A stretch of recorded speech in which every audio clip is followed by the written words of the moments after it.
Jon Jones went from being the most dominating heavyweight champion of all time to saying this about Tom Aspinall.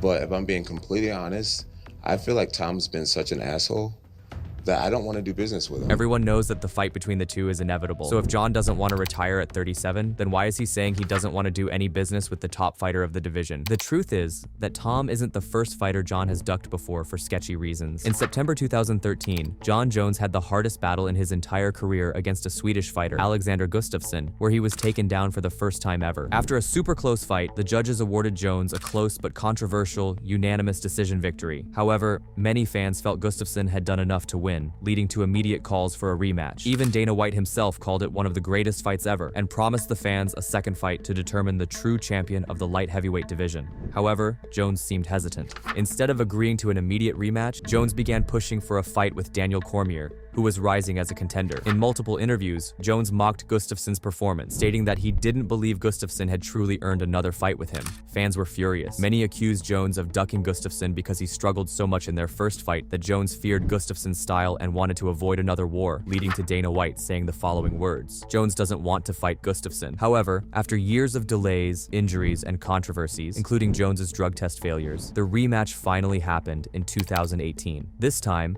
Jones dominated Gustafsson, securing a third-round TKO victory to reclaim the light heavyweight title. While Jones proved himself the better fighter in the rematch, many fans never forgot how he seemingly dodged the immediate rematch in 2014, which seems fairly similar to the current situation. Everyone knows that Jon Jones should agree to fight Tom Aspinall due to Tom's crazy run in the heavyweight division with only one loss, which had to do something with his leg injury. However, Tom Aspinall took revenge in a rematch against the same guy and secured a first-round TKO win with ease. But that wouldn't be enough for Jon Jones just to get scared of Aspinall and duck him, because he's faced legends, maulers, and monsters. One impressive win won't make him run. Yet there's something about Tom Aspinall that's different, something rare and something terrifying to see in other professional fighters, which very well could be the downfall of Jon Jones. Tom Aspinall set foot in the UFC octagon for the first time in July 2020. Since then, he has fought a total of 9 times. What makes his record remarkable is that he finished 8 of those fights in the very first round, with only 1 fight going into the second round, where he submitted his opponent. What's more crazy is that Aspinall has never had a decision match in his entire MMA career, and even more,